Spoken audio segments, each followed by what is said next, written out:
आम्ही त्यांना ते पत्र दिलेलं आहे का त्याच्यातलं त्याला ते वकिलांनी टाईप केलेलं इंग्रजी आहे ते सगळं वाचत बसण्यापेक्षा त्यात आम्ही म्हटलेलं आहे की तुम्ही ज्या आज 2 सप्टेंबरला GR काढलेला आहे शासन निर्णय ते मराठा समाजासाठी वगैरे वगैरे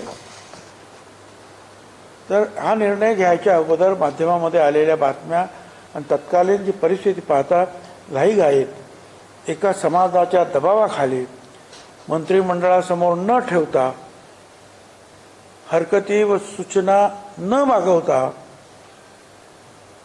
शिवाय इतर मागासवर्गीय समाजाच्या विरोधाकडे दुर्लक्ष करून हा शासन निर्णय काढण्यात आलेला आहे।